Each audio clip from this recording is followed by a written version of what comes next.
Hey guys, Scott Franklin here from Scott TV, episode number 4.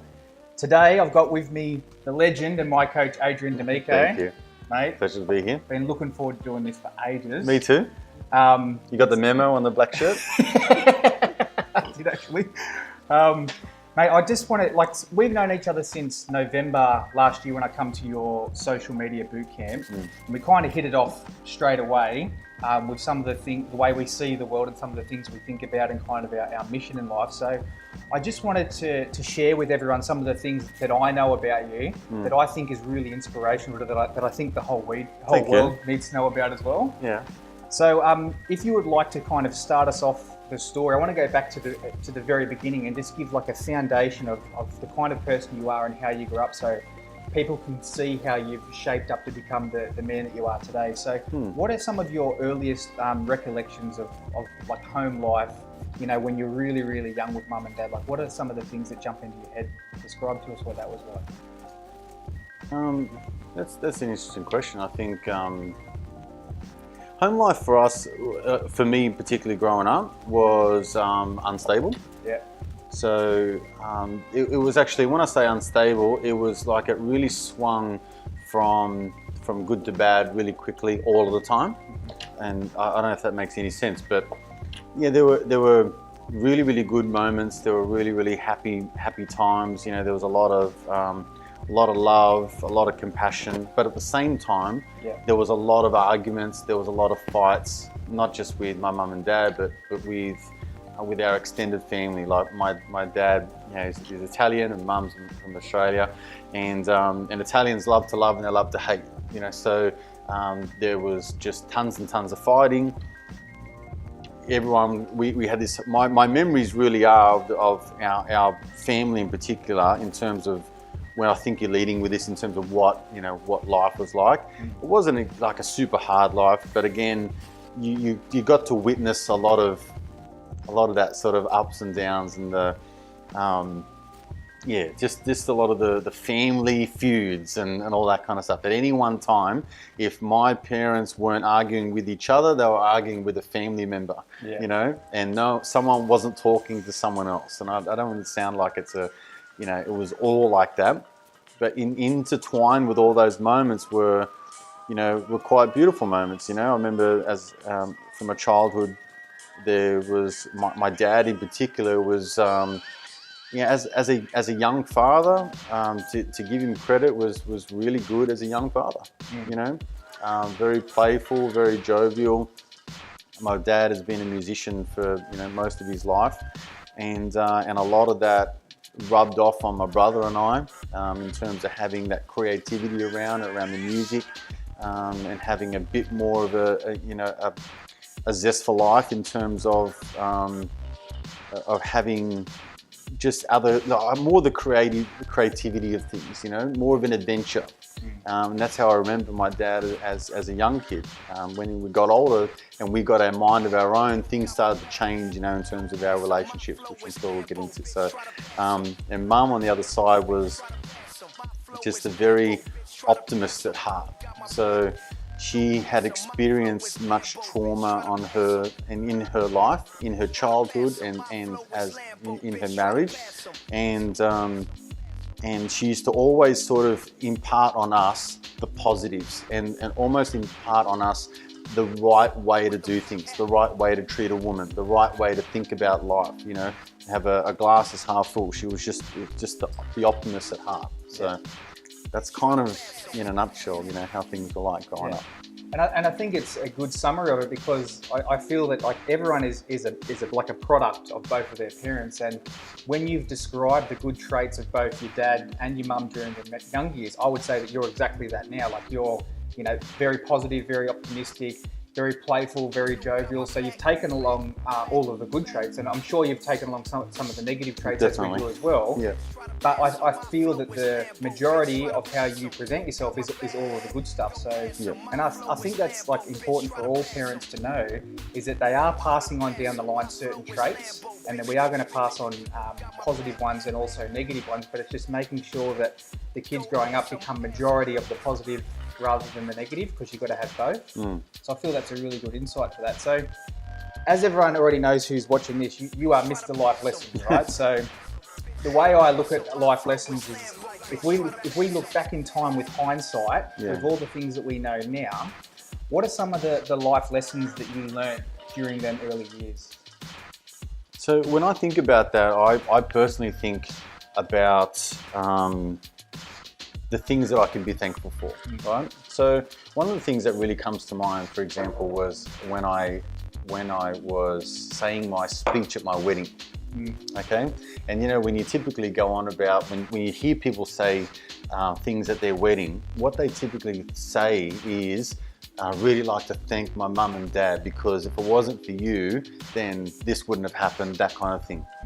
And I never said it in my speech, right? I really recalled the moments in time that that Anita and I met, and how I thought it was a twist of fate how we, for example, lived so close to one another. We lived a street apart, basically, but only got together, you know, some years later, and we had many, many touch points and connections through friends and brothers and all that kind of stuff. But then, like, we were always just this far apart. And it was kind of like, you know, my wife was always just right there.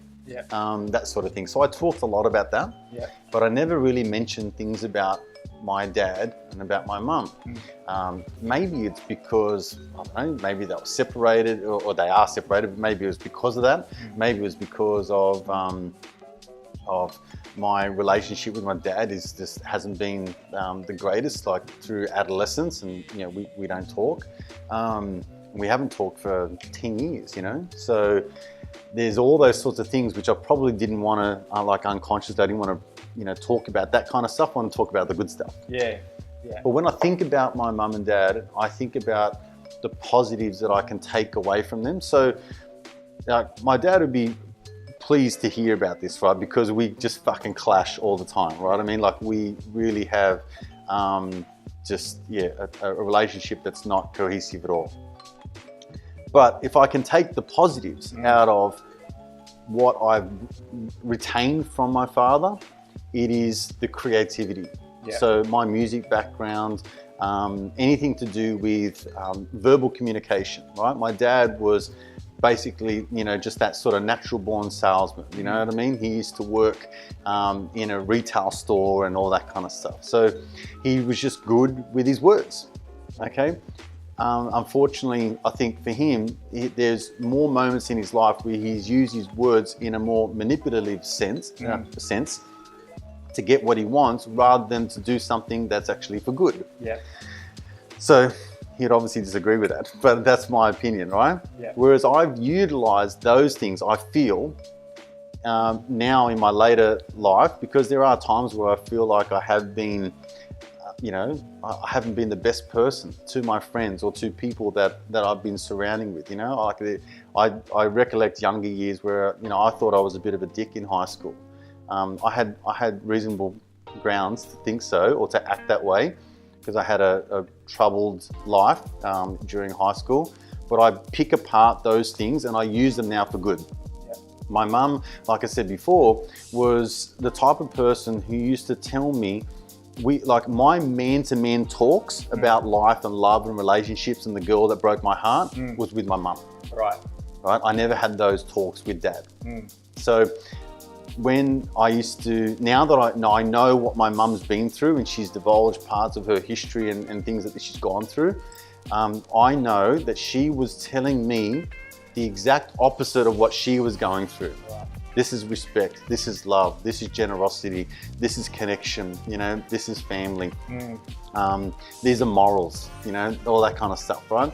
So, although I haven't exactly played to those things all the time, those strengths all the time, I now base a lot of my life on those particular morals, strengths, attributes, viewpoints, ways of the world. You know, that's my life lessons. I bring them forward to how I carry myself in every day.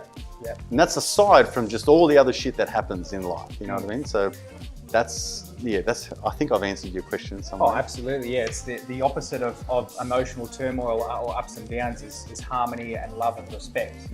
And like I already know from the stuff that you teach and the personal development stuff that you do and the stuff that Anita does, and you've already got your boys. So if people don't know, he's got 3 young boys. I call them the 3 wise men because they're the master teachers of any life lesson you'll ever come across. Absolutely. Yeah. And yeah, I can see that your whole family's on board with this kind of stuff. So I feel that the life lessons that your parents passed on down to you, I feel that you're well on your way to conquering all of them and being congruent with what you teach and what you're talking about, you're doing in your home life as well. So yeah, 100%. Hats off to you for that. Thank you.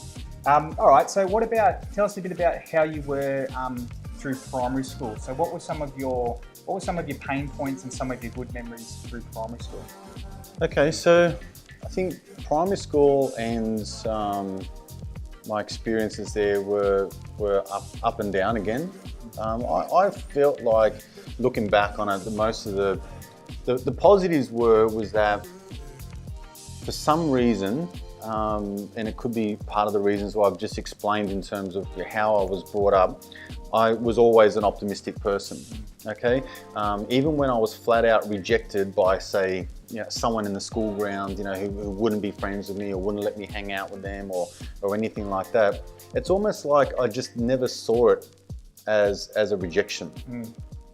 So there were times where I was just like, that was just always the way I would carry it out in school. Always a positive person, always happy to help, always giving, always sharing, but a desire to fit in, a desire to be with the popular people and all that kind of jazz, right?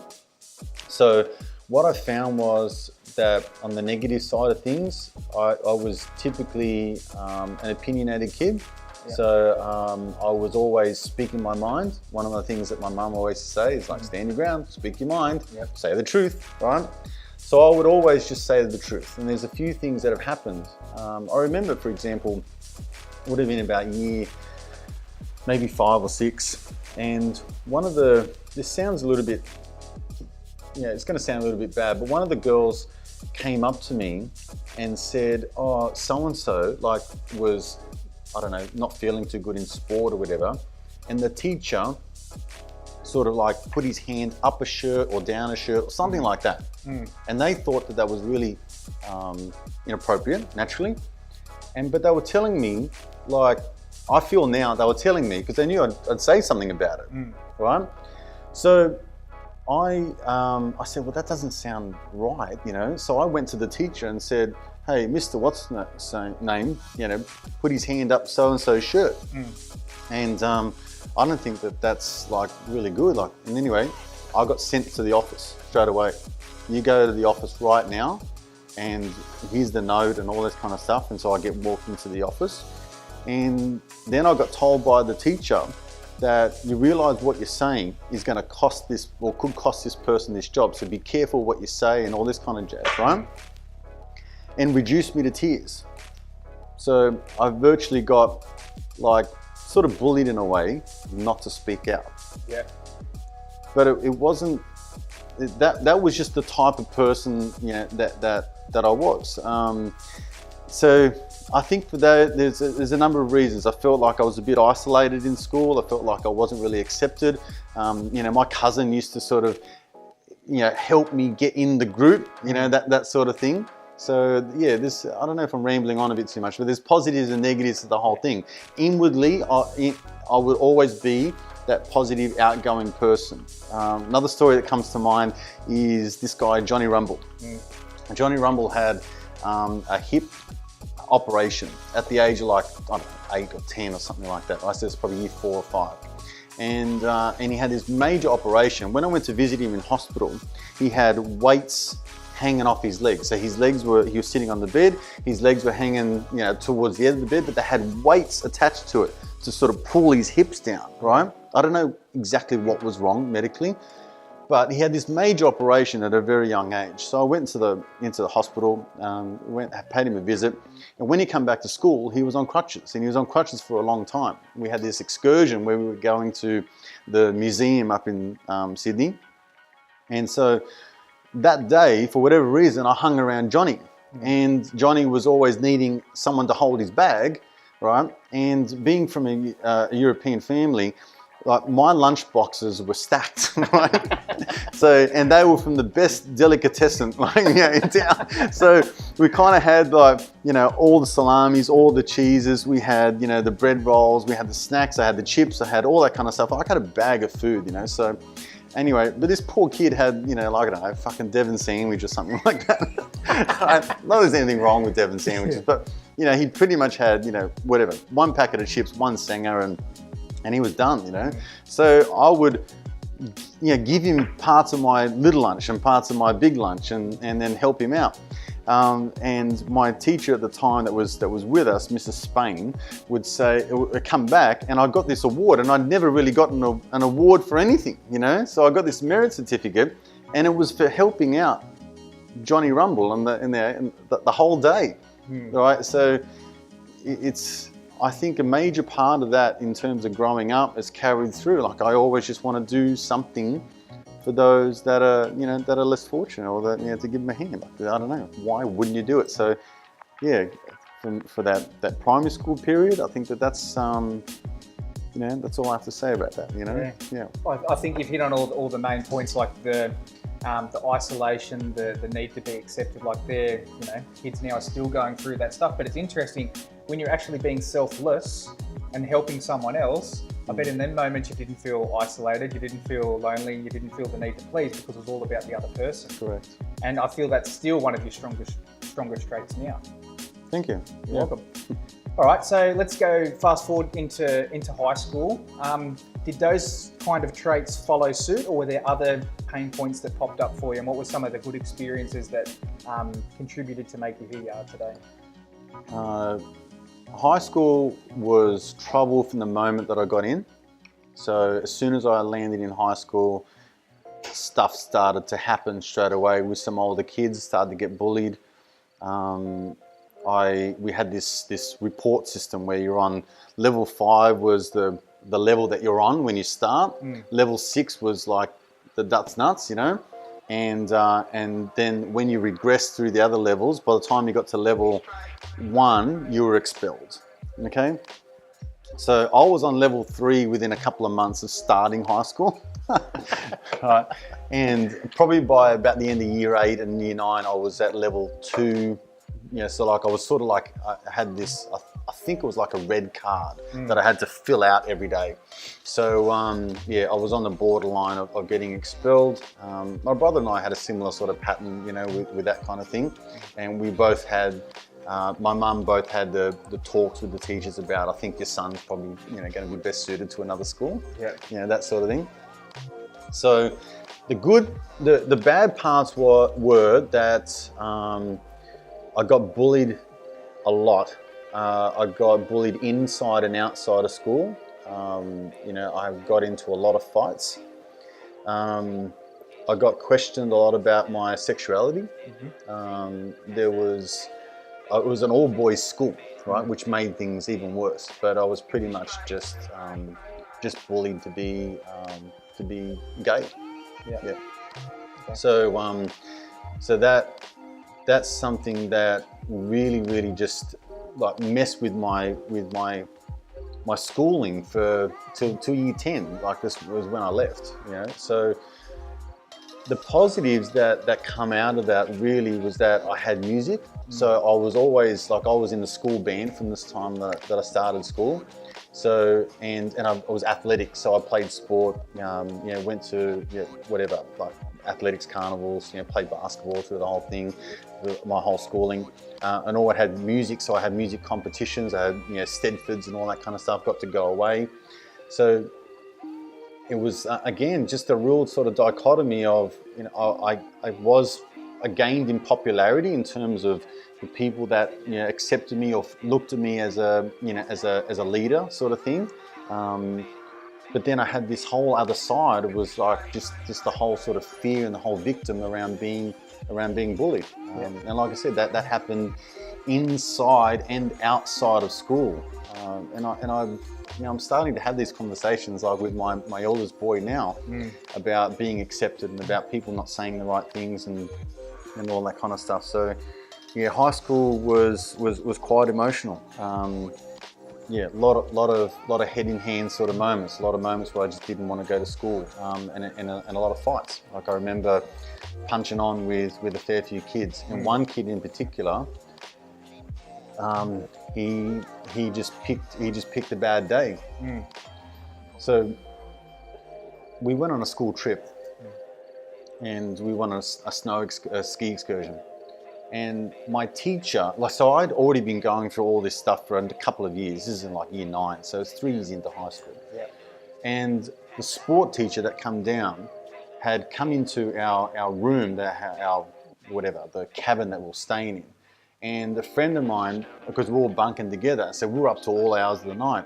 And so when we crashed out in the same bed.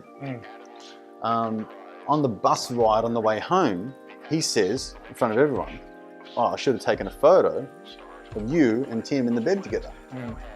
So within like milliseconds, that rumour had gone through the bus. As soon as we got off the bus, that rumour had spread to everyone else. And so it just fucking flamed up, to this massive rumour that this is what was going on. It went through, not just our year, through other years in school. Yeah. So it eventually got to like the principal. My mama got involved. I told her what's going on. She demanded a public apology.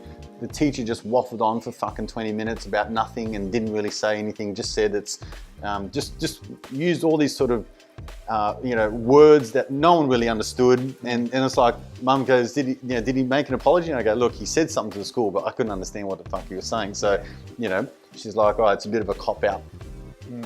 But there was this one kid, and I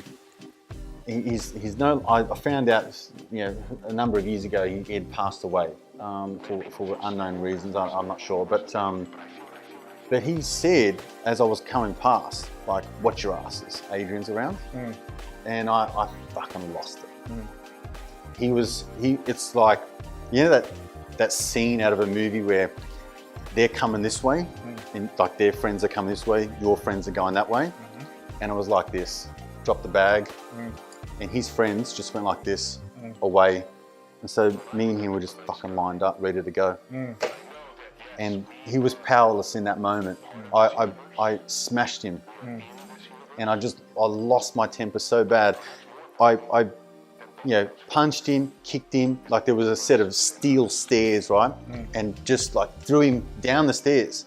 Then jumped from the top of the stairs to the bottom, and then smashed him again, right? And then almost beat him the back fuck up the stairs, right? It's like, beat him back up.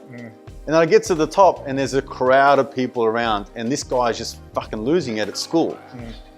And the year 10 coordinator come over and goes, "Adrian, settle down." I go, "No," and I'm pointing down at him. I go, "I'm gonna fucking do this, and I'm gonna do that, and I'm gonna do this," and I just completely lost it. So I think the reason why I tell that is because, I totally get when people are going through bullying at school and how they light up and lose it, and you've got a rebellious child and all this kind of stuff, because the teachers are now scrambling, giving me counselling. They're saying, "What happened with your pop died a couple of years ago, and I realised that your mum and dad are this," like all this kind of stuff to kind of, I don't know, piece together why Adrian's acting out. But it's funny, like at that moment, that was my sort of rock bottom at school. Right. I almost had like an epiphany from that point, because that was at the end of year 9. At the end of year 10, like Adrian's on level 5, and Adrian's getting awards, and they have this thing like merit certificates, and I had a stack of them. Right? I mean, I had 15 of them for helping out, for contribution, for being in the band, and for all this other kind of stuff, right? And a whole new level of respect within the school, mind you, right? Because it was just like, just don't fuck with this guy, right? You didn't see, because that was another rumor that we just went around. It's like, this dude just smashed this bloke, up and down the stairs. You know what I mean? Like, who gets smashed down the stairs and then back up again? Like, that's just never happens, right? Anyway, So I still talk about it to this day, and I've actually hardly, this is probably the first time I really talked about it openly, but you know, those moments for me solidify the times where school started to really shape me into the person that I think I am today. Yeah. So like nothing was really sugar-coated. I went through the darker moments, I went through the depression, I went through the anxiety, you know, went through, and we didn't have internet, like we didn't have Facebook or anything like that, you know, we didn't have internet, we didn't have anything to kind of really, you know, lose ourselves in. I couldn't Google shit, you know what I mean, to find out what these symptoms were. You were just not yourself, and you were just depressed, and you were just down. Yeah. And those things manifested into like treating my brother like shit, you know what I mean, and beating up on him and answering my parents back and swearing at them and telling them off and all that kind of stuff. It was, you know, my parents could probably reflect on that now and say that there was, you know, there was a time where Adrian just, I couldn't talk sense to him, you know what I mean, didn't want to listen to anyone. Yeah. So, and I left in year 10, but I can say now that I think that I left on a higher note, you know, being that I was more of someone that they called upon to make speeches, to you know, to be like the leader of this group and take them to that section, you know, that kind of stuff. Can you speak to the younger people about this, you know, all the rest of it? And so I was kind of seen in that kind of light. Yeah. But yeah, high school was interesting. Very interesting, and it just goes to show, like, through rock bottoms and pain points come leadership, come public speaking, become contribution, and all these awesome things. And it's a lot of it's kind of a tricky thing. Like you can't wrap your kid up in cotton wool and let them not go through the pain, because look what come from it. You know, so it's one of them. It's like dancing on the fine line between going through the pain and learning its opposite and becoming the person that you're destined to become. Yeah. But yeah, I think you illustrated that really, really well. That's a very interesting part of life. So thanks for bringing that up. Welcome. So when you left high school, what did you do? Went and worked with my dad in doing carpentry. Okay. Yeah. How did that go? Shit. What did you learn when you started doing that? Because I think there's a lot of kids like that have parents that have particular jobs and they want to bring the kids into the business. What did you feel were the benefits and the downsides of doing that? So what I really wanted to do was be a full-time drummer, because I was playing the drums and I was actually doing some gigs in my dad's band at that time. Yeah. So I wanted to do that. I wanted to go to the Conservatorium of Music and study. My dad convinced me that you need to get good grades, you need to get a good job, you need to have a stable job to fall back on, just in case music doesn't work out. Yeah. So the negative part of it was that it just sort of reinforced in terms of academically that it's not a strength of mine. Yeah. So I went to TAFE and like I did fucking carpentry and joinery twice, did the first year twice. You know what I mean? It was just always failing like the math side of things and shit like that. Yeah. Most of the time that I went to TAFE, it was a day off work, so I kind of just went to the gym and you know had a workout, you know, at the TAFE gym and stuff like that, right? Yeah. You know, and just had a workout there. I was already into fitness and bodybuilding and training weights. My dad bought a home gym. He had this sort of, you know, epiphany one day he was going to get fit. And he bought one of those weirder gyms, you know, with the leg extension at one end and the lat pull down, and then you got the bench on the other side. Yeah. All right. So he bought one of those, never used it, but I did. So I got stuck into it and started pumping weights. So the negatives is that when I went to work, the jobs that I got most of the time were the labor jobs. Right. So I'm the one that moved the bricks. I'm the one that mixed the mud. I'm the one that dug the fucking trenches. Yeah. So. And whenever my dad would have a job to go to, and he'd say, like he'd bargain with, say, the bricklayers, right? And he'd go, you know, if I give you my son as a labourer, will you do it for this? And they're like, yeah, no worries. So he'd pay me first year apprenticeship wages, right? And then I would go and labour for these guys. So they're saving, you know, whatever, $250 a week, but my dad's only paying me 110. And he's getting the discount, right? So He was pretty good at that wheeling and dealing Smart stuff like business, that. Yeah, that's right. All right. So again, this is where he uses his powers for evil, and I use them for good. So I help to encourage people, do things for themselves, and he just sort of wheeled his way around about getting things, for himself. So. But that's what I was doing. I was always digging trenches and all that kind of stuff. I lasted a couple of years. I went and did some work with a family friend, family friend of ours, again in that sort of joinery. So I was just building kitchens and all that kind of stuff. Yeah. But as was in carpentry, I never really built anything. I always dug trenches, moved bricks and mixed mud. When I got to doing joinery, I was like, well, it's not labor intensive, so I'm putting kitchens together. But it wasn't the case, because as soon as they saw me, they said, rightio, you can do the deliveries. Yeah. So they would say, go and do the deliveries, and you go and pair up with Brian, and you're going to be traveling around, and you're going to be loading the kitchens and unloading the kitchens. And whenever I was not unloading or loading the kitchens, I was sweeping the floors. So I always had that sort of, shit kicker type of job, Yeah.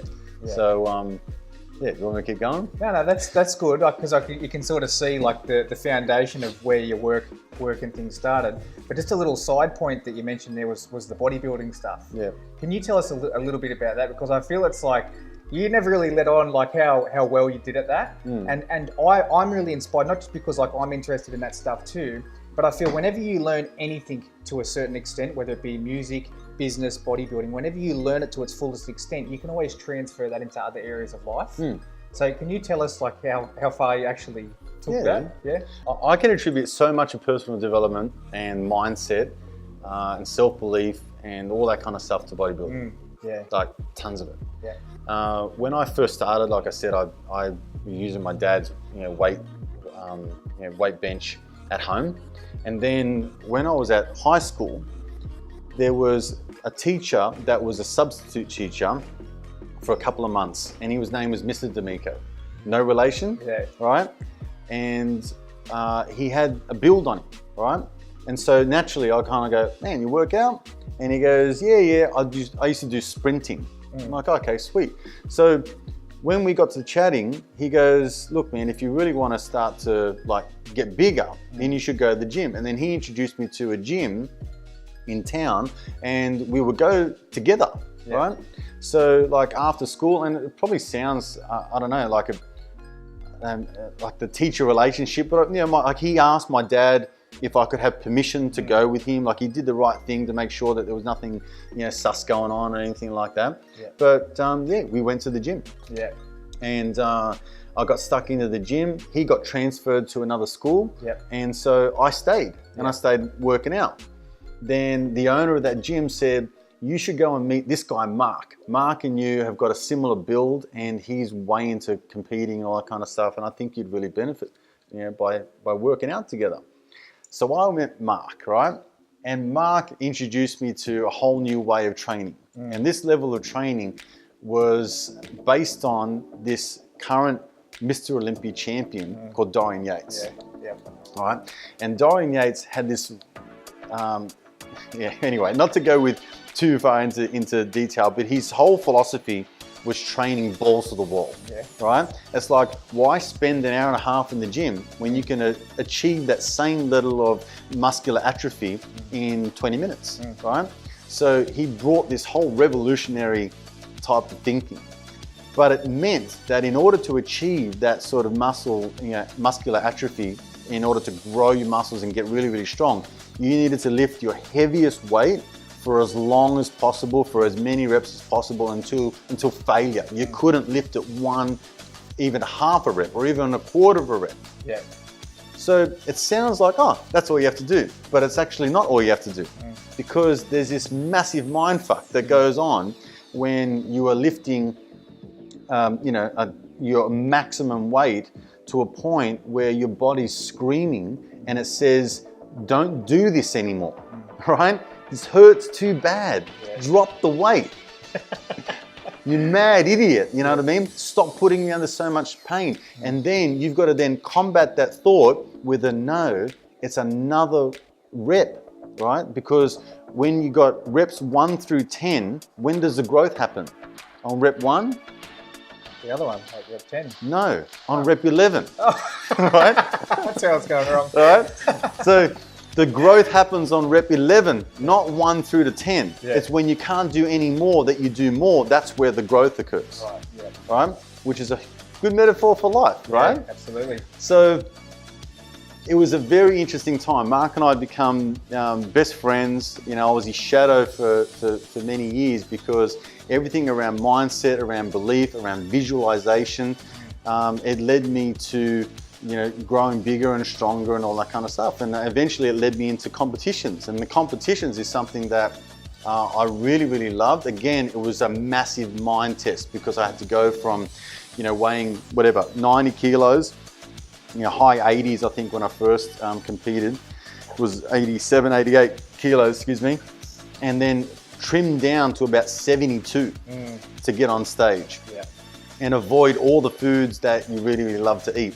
And so you got to be in this constant calorie deficit, which you need to have some mental toughness to get around. And it sends you bonkers. It controls your life. You're weighing food. You're taking 6 tubs of something to work every single day. You're setting a timer on your phone to alarm off when is the next time that you eat. I shouldn't say phone, it was watch back then, right? Yeah. So your watch and all the rest of it. It was a very, very intense period, like a 3-month period where you trim down to be as lean as possible to get up on stage. I won my first competition. It was it was a teenage division, so it was under like 18s, whatever, and no one showed up, right? So rather than go up on stage and win a comp that no one else bothered to show up for, they said, would you like to go into the juniors, which is under 21s? So I'm like, fuck, all right. So I did, and I won it. Yeah. All right. So that was my taste of, you know, doing something and actually excelling at that thing.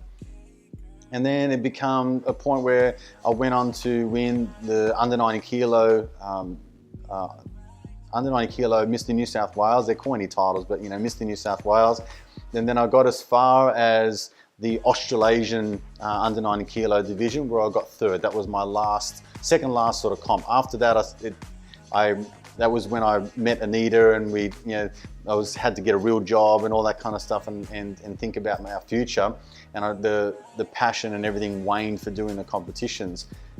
But the true values around self-belief, around visualization. I would get up every morning of a competition and have this stationary bike in my bedroom, and I would watch a bodybuilding video at the same time. And then when that finished, I would close my eyes the whole time, and I would just visualize getting up on stage. And then I would visualize going through all the poses, and then I'd visualize them going, congratulations, Adrian. And I visualize myself going, yes, and I've won. And I visualize everyone going like this, right? I would just do that every single day. And when people say to me, oh, you're going to compete, yeah? How do you think you'll go? I go, I think I'll win. And people used to get freaked out about it because I was like 19 and 20, you know what I mean? So this is in the 90s, right? And yeah, late 90s. And so when you heard someone go, I think I'm going to win, they think, this arrogant prick, right? Like, who does he think he is? That's how I convinced myself that I was going to win that competition. Most of the time, 9 times out of 10, I won, or I got 2nd, or, you know, at worst I got 3rd, you know? Yeah. That was like a worst place. Wow. What like powerful like life lessons to learn at such a young age, like the self-belief and the visualization, like to know that at that point and to sort of etch it out in your mind, and then it to become a reality, then you just believe in that process so much. Because I feel like most people know, it's not just training, business, anything, like most people know how to do the basics. Most people know how to lift a heavy weight. Most people know how to eat chicken and broccoli. But the difference is between succeeding and not succeeding is all the things you're talking about there. And I think people skim over the top of that all the time. Whereas you went into, like, as you do, into incredible depth to learn that thing, and then the results reflected that. Yeah, absolutely. Yeah, okay. So how did you, with the Anita, so you mentioned like you were like living, you know, parallel lives for a while until it synchronized. When did it first come together? How did all that come about? Well, that come about after being at a stage where I've gone through the competition thing. What happens when you get roped into that competitive world of bodybuilding is your life revolves around lifting weights and eating. Okay, so at that time I had gone from 72 kilo Adrian, or to and being say 16, 17, and sort of being that athletic build, I guess, right, to 104 kilo Adrian, right, who was just a fucking ox. Right? Wore happy pants and a bum bag and got around. Like that was the extent of my clothing, was loose fitting clothing, and just eating every 3 hours, right? So that was my life. I had this realization, and it's whether it's right or wrong is another thing, but I thought, if I'm going to attract someone into my life that I want to settle down with, are they really going to love like the way I am at the moment? Am I going to appeal to the right type of person? I was going through a bit of a shift in life at that time where I was working at the gym, training at the gym. My best mate owned the gym, Mark, right? But there was things that weren't really working out with my employment there. I was unhappy with the role that I was given.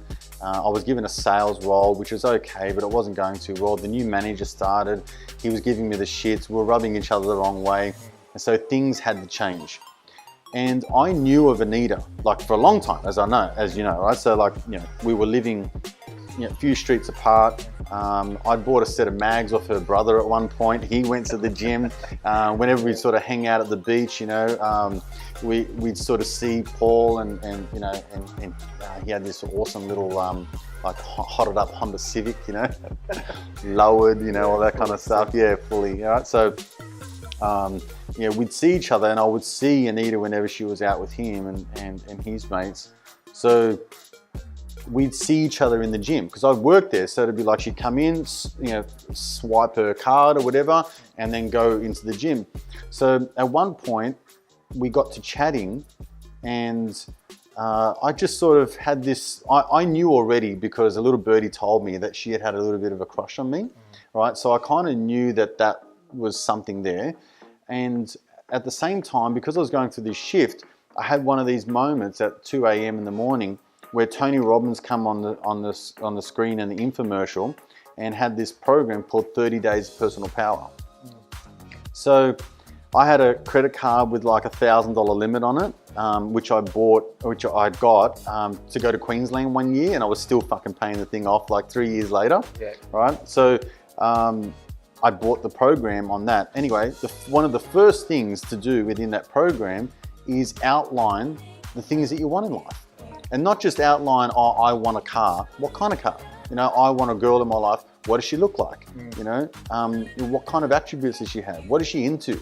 So my girl had to be petite, had to have brown hair and brown eyes, was health conscious, had to look after herself, wasn't outgoing, as in like, I didn't like women that were like over the top and, boisterous and all that kind of stuff. Someone who was very sort of, I wouldn't say shy and reserved, but not outgoing, like in that sort of out there sort of thing, just very poised is the word that I wrote, poised. So I wrote down petite, health conscious, brown hair, brown eyes, I wrote down like just all these sort of attributes, okay? So then I write all this down, it's etched in my mind, I'm doing my own sort of visualization as to who this person is. And then I'm at the gym, Anita walks in, signs in, I'm like, that's my list. That was everything I just wrote down, right? Yeah. This is interesting. Yeah. So I'm like, okay, let's see where this goes. Then we had a couple of conversations, and then one time I was in the gym, it was 8 o'clock at night, Anita would come in from work, she'd work up in Sydney and come in and do a workout late at night.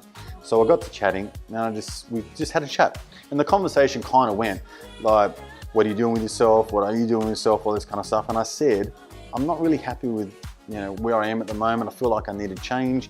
I'm not quite sure what to do. Things aren't sort of working out too well. I'm gonna have to do something with myself. And she said, well, you're a very confident guy and you carry yourself really, really well. I'm sure whatever you put your mind to, you'll achieve. All right? I went, well, how the hell does this person know this about me? So that was a little bit of an insight as to what she what opinion she had formed of me and what her observation was. So then I went away, had a thought about it, come in, handed in my resignation. That was my last day, and then saw her again. Couldn't wait to see her again because I wanted to tell her what had happened. And I said, Anita, based on our conversation yesterday, I quit my job, so thank you. All right? Well, because of me? Well, yes, mostly. Right? You gave me the strength that I needed to sort of, do something better. So seeing as though like I'm not going to really see you much, did you want to get together? All right? And then she gave me a phone number, an email, a pager, and she gave me a fax number, her next of kin. No, she gave me her number. She wrote them down on a post-it note. That's what we used to do back in the old days, right? And we wrote it down on a post-it note, and that was the end of that. We got together, and the rest is history. Yeah, wow. What a cool story on how that sort of the synchronicities is parallel, and then it comes together up from the list. Yes. Just writing, listen, and boom, just it appears in real life, right? Just understanding what you want, and sometimes when you write it down, it seems to do something to the brain, which brings it to life, and your brain starts to go and search for these things. So that can happen in a positive sense, and it can also happen in a negative sense. Exactly right.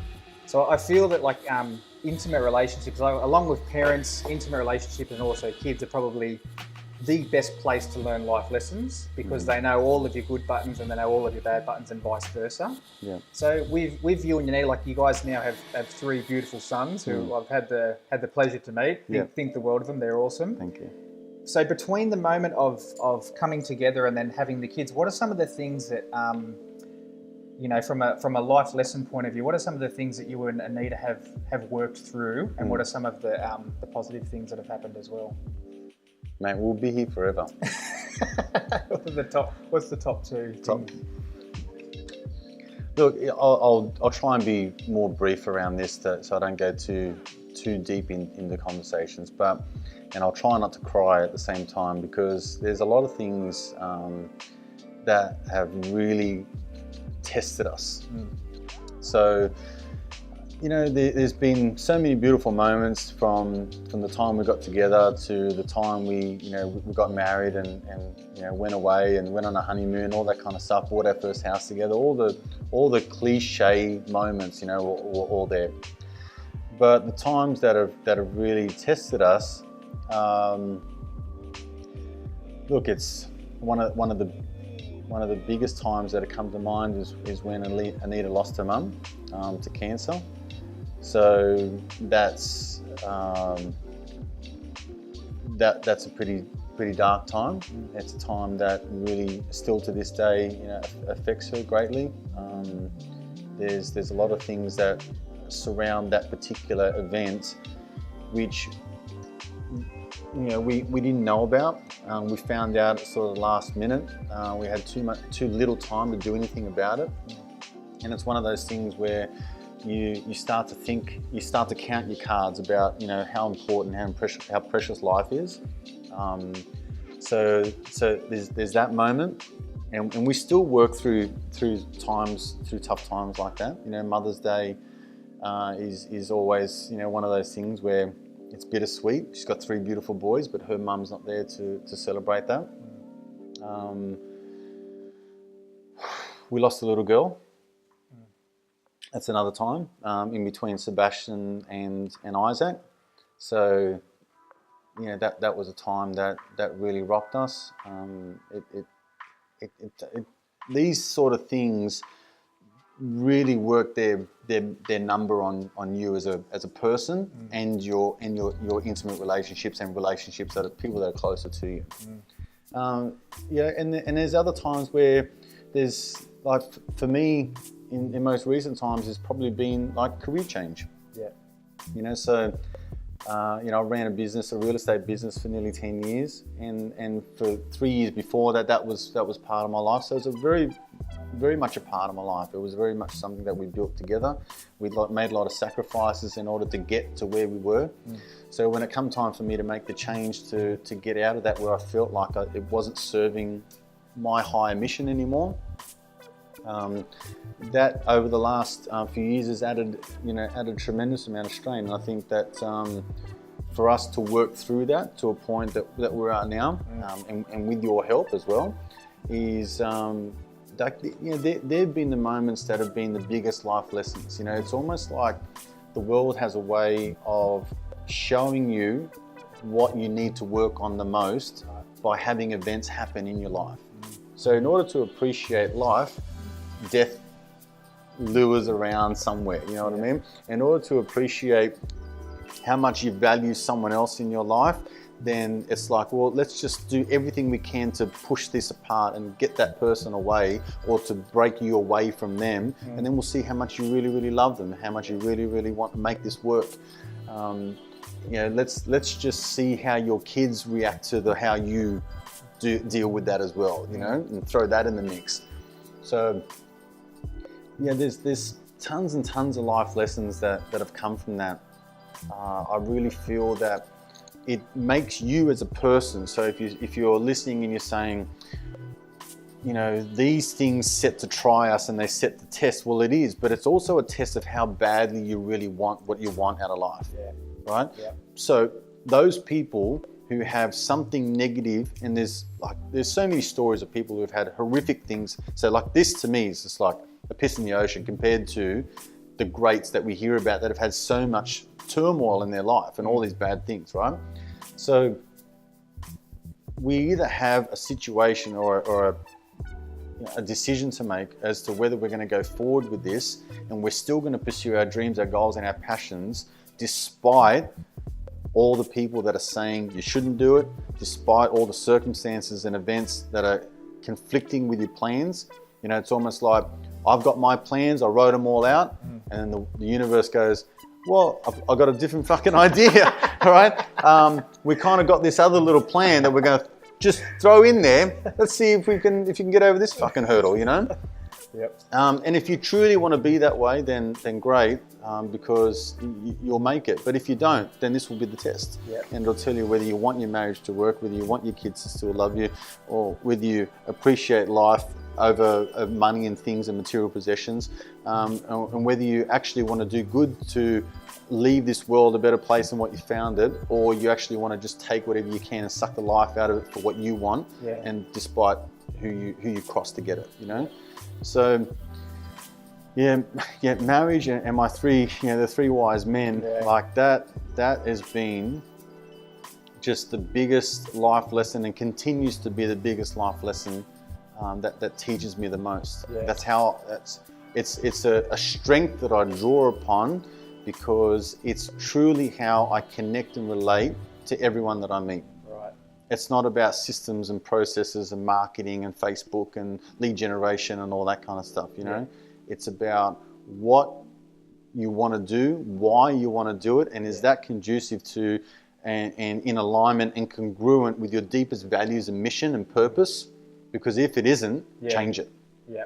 Right? It's almost like my soul mission going through business and going through coaching and getting into self-help and personal development is to tell people that if your ladder of success, if you climb the ladder of success and reach the top rung and realize that it's leaning against the wrong wall, then I want to save you from going 10, 20 years deep into something that you think is good for you, but it's actually someone else's values and beliefs that you're trying to, live up to, like mum and dad. Yeah. You know what I mean? Like getting into the family business and all that kind of jazz. Yeah. Cool. And so I think just kind of to wrap it up today, like the other lights in your life, so you've got Anita and then the three wise men. Yeah. What would you say for each of them individually? What do you think the main lesson is that each one of them's here to teach you? Mate, that is so we've tremendous question. Sebastian, like what's the main lesson that he's showing you at the moment, or that he's already taught you? Or? Sebastian reflects the things that I need to work on most within myself. So Sebastian has a really good way of showing me that vulnerable kid at school who has this need to be liked by others. So when he shows that to me, I see myself in him, and then I need to go about reinforcing that he's got special powers, right? That most people don't know that they have and haven't discovered at such a young age. Yeah. You know what I mean? So like Sebastian knows what he wants to be when he grows up. Yeah. Right? And he's known it since he was 4. Yeah. So I get a bit emotional when I talk about this. So yeah, it's my job to reinforce that it's not a case of being liked by everyone, because it's not a reality. Like it's a high expectation that is generally not a reality. Yeah. And just to really go forth with his dreams and his passions and keep doing it to such a point that he can excel and go through life. So he kind of reflects a lot of that. Isaac is my middle boy. Isaac reflects in me I would say inability at the moment, because it's such a thing that I need to work on, is controlling like anger, controlling emotion, understanding that when things happen and you have a certain chemical reaction or reaction in the body, that there's a little gap between what you do and what you're thinking about and what you do as a result of that. There's a little gap in between that you kind of got to pick that moment and choose whether you're going to fire up and do something stupid, or say something silly, or you're going to actually rationalize and release the emotion and get rid of it and then act from an authentic self. Yeah. And that guy just presses my buttons. You know what I mean? Yeah. Like, he's such an awesome kid, and really insightful, funny, witty, all that kind of stuff. But fuck, he can press my buttons. Yeah. Like, he can make me light up quicker than anyone. But in turn, like, he lights up quicker than anyone in the family, right? So it's a reflection into my own life, and I see myself in him. Lucas is my youngest boy.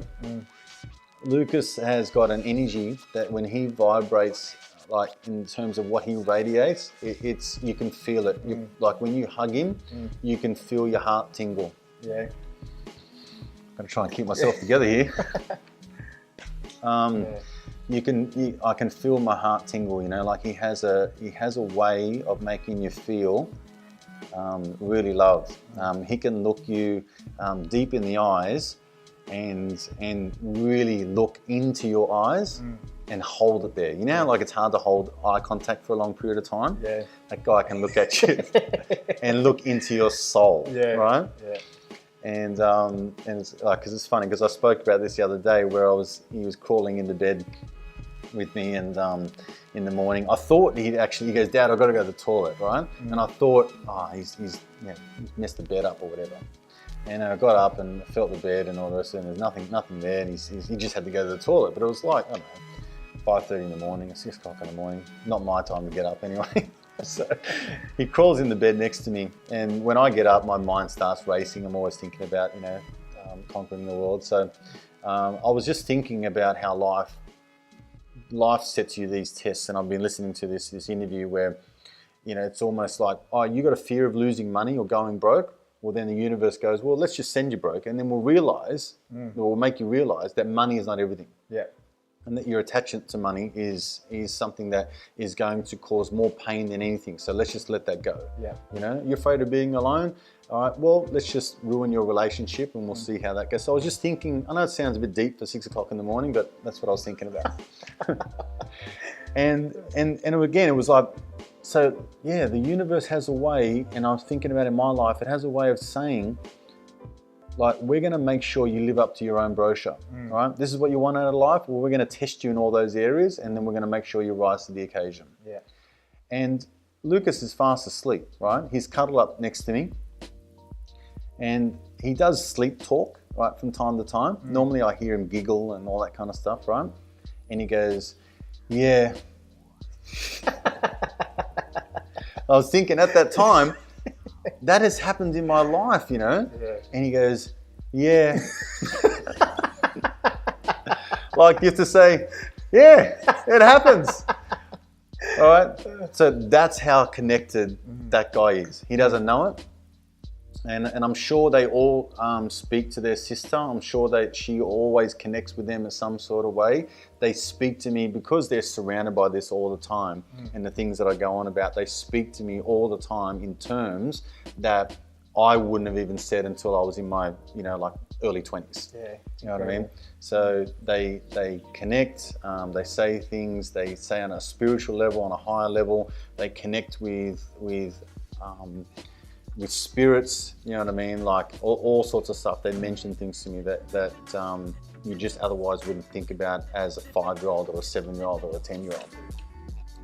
So yeah, they definitely come to me at many moments and teach me the ways that I should correct myself and I should improve, that I should impart knowledge onto them that's going to help them later on in life, not discover it, when they're 15 or 17 or 20. Yeah. And they also reflect like my flaws. They sort of mirror reflect. He's acting out, he's doing this kind of stuff. Well, what does Dad do when he gets frustrated? He acts out, kicks shit around, does all that kind of stuff. What does Dad's got to stop doing? Dad's got to stop doing that kind of stuff. When the shit hits the fan, when the kids are driving me mental, that kind of stuff. I mean, I know I kind of have this positive mindset. I project this image to the public that there's so much more to life and you should make it your life's mission to find out what that is and then live it to its fullest potential. But I do not make any claims that I'm a guru, that I got my shit together, that my marriage is sound, that my relationship with my kids is unbelievable. I think it's better than most, because I work so hard at it. But man, I've got my fucking flaws. Like I have, I am learning every single day and I make some mistakes and I say stupid stuff and I do the wrong things. I do that on a very consistent basis, more than what people would probably think. But I am so aware, I think, that those things are happening, so I need to combat. So it's kind of like you've got that emotional bank account that Stephen Covey talks about. So if everyone's just on this way of depleting their emotional bank account and not doing anything to contribute to it, then eventually you're going to go into the red, and then there's going to be nothing left. You're going to be overdrawn, and then they're going to call in you and go, mate, you're in like bankruptcy here, right? So there's nothing left. That's it. So I do that, but I'm also in tune with what's happening. So I make sure that with my kids, there's a lot of love. There's a lot of connection. Like there's tons of kisses. There's tons of hugs. There's tons of playfulness, there's tons of excitement, there's tons of kicking back and watching Shrek for the millionth time, there's following their passions, there's all that kind of stuff, and there's deep, those deep talks, there's that thing of connectedness, which is one of my highest values, is being connected. I resonate that through them and I give back. So I make sure the times that I do mess up, that there's enough left in the bank account. With Anita, it is definitely, she's there to teach me a lot. Again, it's about not always doing the things that I want to do because it suits me. One of the things that I learned through relationship coaching, through Shane and Jess Fozzard, he's like your needs are my needs, right? And my needs are your needs. And everyone has values and beliefs and systems that need to be nurtured. They have love languages, they have ways that they express and feel love, and that they receive love. So it's my mission to know what those are and to make sure that I serve Anita with those things. She teaches me a lot of that, and that's a result of how our relationship has gone from peaks to troughs back to peaks again. And the other thing is that I feel like she was sent to me in a way because we've had so many things happen within our life together. We've been together, for like 17 years and 18 years this year, and we've had so much happen that has tested us to no end, and it's just been my duty and my sole mission to learn all the lessons and impart on her, for my own sake and for her sake, that we've got like so much more to get through and to live and to give back to each other, to our kids, to the world. You know, it's just setting us up, to me, for a very fruitful, abundant, and a well-lived life. You know, what that is, I couldn't tell you. Whether it works out, I still couldn't tell you. You know, I love goal setting and predicting the future and trying to cast my mind forward, but I also know how uncertain it is, and I'm okay with that. Yeah, you know, because what I know is what we have is right here. Yeah, what we have is in this moment, and those things are the most important to me right now. And that's all I've got to deal with right now. So dealing with something in the future that hasn't happened is just like a recipe for disaster. Yeah. And trying to deal with something that's in the past, that's been and gone, is also a recipe for disaster and for suffering. So what's the point? Exactly. Might as well just stay right here and just focus on right here and right now and do it. So, mate, I don't think that'll ever end. Yeah. My kids are only 5, 7, and 10. Yeah. Imagine when they're, you know, 15, 17, and 21. Oh yeah. Like, it's just going to be, it's going to be awesome. Absolutely. You know, I'll have even less hair than what I have now, which is not much. But you know, less hair, more wrinkles, but so much wiser and so much more fulfilled. You know, it's that was sent to me on purpose, and all of them. You know, like Anita and the boys.